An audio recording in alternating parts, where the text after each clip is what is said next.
live event. Things can go wrong. I mean, Australia's seen it with Sarah Murdoch and, Australia's next top model, Steve Harvey, did it last year at Miss Universe. But this one really takes the cake. Oh, it's just bad. Let's just show our audience what we're talking about.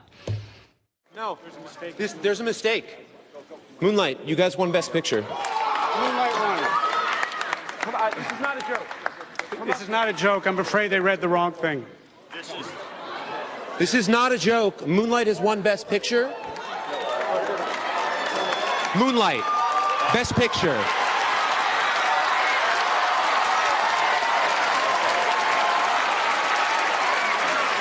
I think you guys should keep it anyway.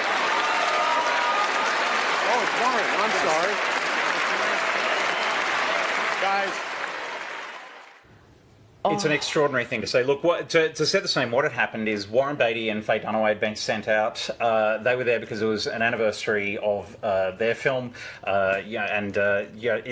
So they're out there, and Warren Beatty, as he pulled out the envelope, or the winner out of the envelope, he stopped. Yeah. And it looked like he was having a moment. And I think the internet started mocking him. Right. But then he showed it to Faye Dunaway, as we now understand, to try and get clarification as to what he was reading. And she read out what was in front of her, which was La La Land. But, as Warren is about to explain, he was handed the envelope for Best Actress.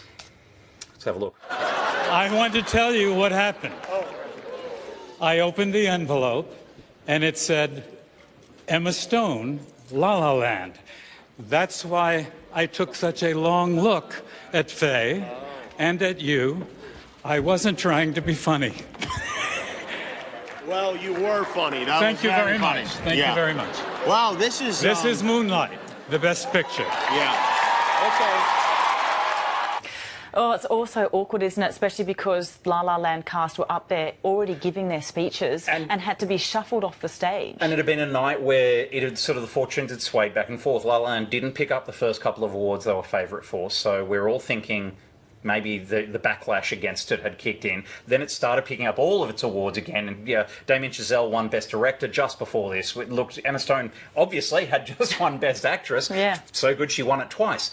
But then it was back to Moonlight, which had won Best Adapted Screenplay moments before. So it really was between the two films at that point. But it was such shock. The only person who's happy about this in the entire Academy is Marissa Tomei. Why is that? Because about a couple of decades ago, for My Cousin Vinny, she won, and Jack Palance, another senior actor, announced her, and the rumours have always existed that he read out the wrong name, and no one was willing to come on stage and challenge him. So, in a perfect mirror of that situation, Crew came on, Jimmy Kimmel came on. The Academy corrected it as soon as they could because they realised something had gone wrong. Yeah. Marissa Tomei is finally actually confirmed as actually an Oscar winner. How hilarious. Now, let's actually talk about the winner. There's quite a lot of controversy around this.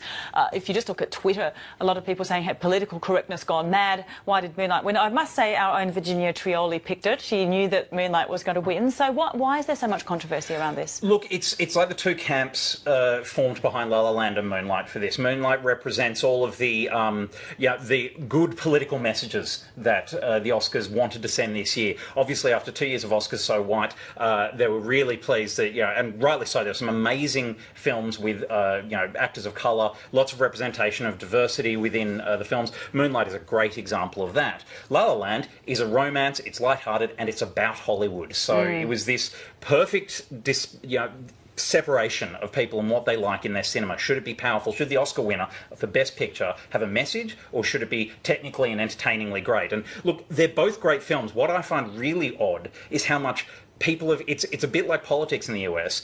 People have decided to hate the other camp instead of actually supporting their film. So people who like Moonlight have decided they despise La La Land as though it, spat on their mother's grave. Right. And the reverse is true as well. And I mean, obviously it's not everyone, but there's so much vitriol at both levels. It's very concerning. They're both great films. Yes. I mean, and it was really a case of whether the Academy was in one of its entertainment, we love ourselves years, or whether it was in one of its political years. And there's no question that is, potentially that fine hair between the two films. They're both worthy winners.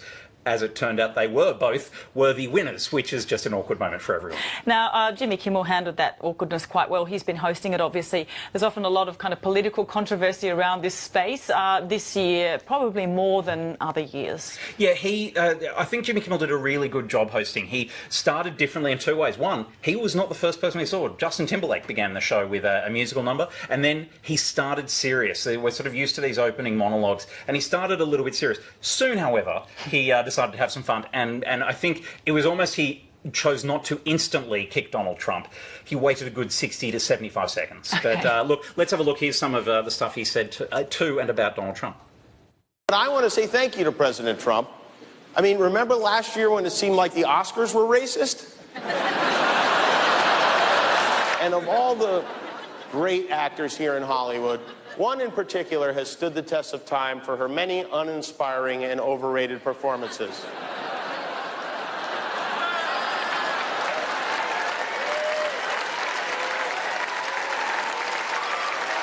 Stand up if you would. Everybody, please join me in giving Meryl Streep a totally undeserved round of applause, will you?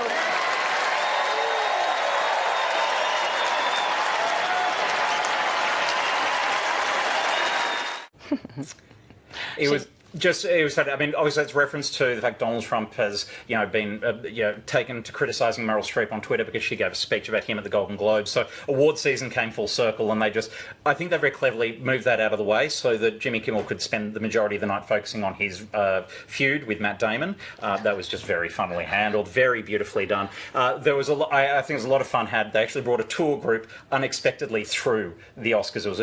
It seems to have been a genuine tour group who were doing a Hollywood tour, and they stopped the bus outside the theatre and actually just walked them through the front row. So they were awesome. having selfies with Meryl Streep, and Denzel Washington married two of them on the spot. It was, they had a lot of fun with that, and I think that side of things was handled very well. That's very nice. Now, we did have some hopes on the Aussie camp for Lion, the movie. Fantastic film. Absolutely. Quite a lot of nominations. How did the Aussies go? Well, look, we had lots of Australians hope. Obviously, we had Tanner for foreign language. It did not, unfortunately, win. Lion didn't pick up any of its awards, but we did get some Australians were part of the sound team that won. It's really funny. We were favourites, or we, because I wasn't part of the team. The Australian team were very much, they were favourites for sound editing, which are the people who make the sound noises, the Foley, and they didn't win that, but we weren't favourite. They weren't favourite. I still am not part of the team.